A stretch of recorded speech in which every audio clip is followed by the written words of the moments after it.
อุ้ยหน้าบ้านแม่นจัดไม่โดนหน้าบ้านไฟขึ้นเลยไปបងប្អូនអរគ្នាបានស្ដាប់នឹងបានឃើញវីដេអូនេះហ្នឹងខ្ញុំសូមឲ្យបងប្អូនជួយ share ទុកជាផុសតាងហើយនេះក៏ជារឿងមួយដែលពួកយើងគួរតែធ្វើប្រមូលផុសតាងទាំងអស់ពីភាពខុសខើរបស់យោធាសៀមធ្វើមកលើប្រជាជនខ្មែរយើងបងប្អូននឹងទេការធ្វើព័ត៌មានរបស់វារាល់ថ្ងៃនេះវាថាវាអត់ដែលបានប្រើយន្តហោះចម្បាំងមកកំទេចទីតាំងរបស់ប្រជាជនខ្មែរស្លូតត្រង់ទេណាវាថាវាធ្វើហ្នឹងគឺវាវាយតកូលដៃរបស់ទាហានទេ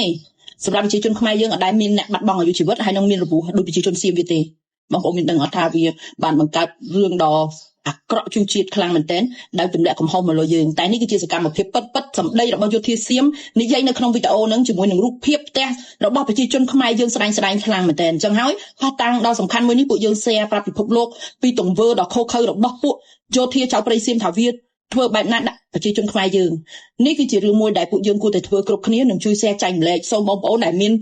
វីដេអូតាក់ទងពីសកម្មភាពរបស់យោធាសៀមដែលវាធ្វើបំពេញលើផ្ទះប្រជាជនខ្មែរស្លូតត្រង់កំទេចហិដ្ឋារចនាសម្ព័ន្ធរបស់ខ្មែរយើងហ្នឹងសូមជួយផុសឡើងមកវិញទាំងអស់បងប្អូនណាផុសតាងនេះដើម្បីបង្ហាញប្រាប់ទៅអន្តរជាតិពីភាពខុសខើរបស់ពួកយោធាសៀមរបស់ពួកជាតិសាសន៍សៀមនេះថាវាមានគំនិតសាហាវយ៉ាងណាមកដល់ជាតិសាសន៍ខ្មែរយើងណាបងប្អូនណា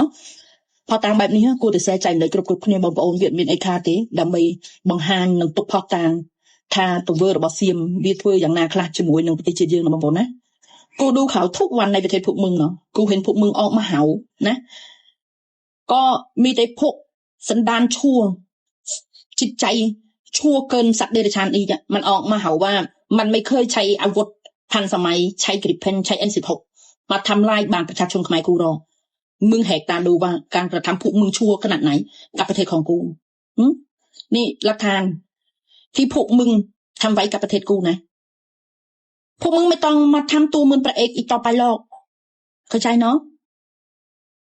ความชั่วของพวกมึงอะนานาชาติได้เห็นหมดแล้วไม่ต้องออกมาเห่าว่าพวกมึงไม่เคยโจมตีบ้านประชาชนธรรมดาหรอกพวกมึงไม่เคยโจมตีประชาชนខ្មែរที่เขาไม่รู้เรื่องแบบนี้แบบนู่นอีสัตว์เดรัจฉานมึงเนี่ยดูพฤติกรรมของพวกมึงทำอะไรไว้นะกับประเทศของกูบ้างนะพวกมึงไม่ต้องบิดเบือนความเป็นจริงอะไรเยอะหรอกนะเข้าใจไหมพวกมึงมีจิตใจชั่วเกินสัตว์เดรัจฉานพวกมึงอ่ะ